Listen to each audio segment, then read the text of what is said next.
మనకు ఇప్పుడు వచ్చే అన్ని ల్యాప్టాప్స్లో కూడా M.2 NVMe చూడడం జరుగుతుంది. అలాగే జనరల్గా పీసీ బిల్డ్ చేస్తున్నప్పుడు కూడా ఆ మదర్ బోర్డ్లోని M.2 స్లాట్ అనేది ఇవ్వడం అయితే జరుగుతుంది. సో దీన్ని బట్టి అర్థం చేసుకోవచ్చు మనం M.2 NVMeని పిక్ చేసుకోవడం అనేది ఒక బెటర్ ఆప్షన్ అయితే అవుతుంది. లేదు అడిషనల్గా మీకు స్టోరేజ్ కావాలనుకుంటే కనుక M.2 NVMeతో పాటుగా SATA SDని పిక్ చేసుకోండి. SATA SD అనేది M.2తో కంపేర్ చేస్తే కొంచెం తక్కువ ప్రైస్ రేంజ్ వస్తుంది.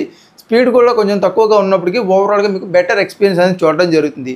హార్డ్ డిస్క్ జమాన్ అయితే అయిపోయింది. బట్ మనలో చాలామంది కొంచెం ప్రైస్ తక్కువగా వస్తుంది కదా అని చెప్పి పిక్ చేసుకుంటూ ఉంటారు. దాంట్లో ఎలాంటి సమస్య లేదు. మీరు ఇప్పటికీ కూడా హార్డ్ డిస్క్ని అయితే కన్సిడర్ చేయొచ్చు. లేదు మీకు కొంచెం స్పీడ్ కావాలి, మంచిగా ఫాస్ట్గా ప్రాసెస్ అవ్వాలి అనుకుంటే కనుక SATA SDని పిక్ చేసుకోవడం అనేది ఒక బెటర్ ఆప్షన్ అయితే అవుతుంది. మీరు ఇంకా కన్ఫ్యూజ్ అయితే అవ్వకండి. M.2 NVMe అనేది బెటర్ ఆప్షన్. దాని తర్వాత మనకి SATA SD, దాని తర్వాత మనకి హార్డ్ డిస్క్ అనేది చూడడం జరుగుతుంది. సో దాన్ని బట్టి మీరేం పిక్ చేసుకుంటారు అనేది కమెంట్లో చెప్పండి. ఇలాంటి మరిన్ని యూస్ఫుల్ వీడియో కోసం మన పేజ్ని ఫాలో చేసి ఛానల్ని సబ్స్క్రైబ్ చేసుకోండి.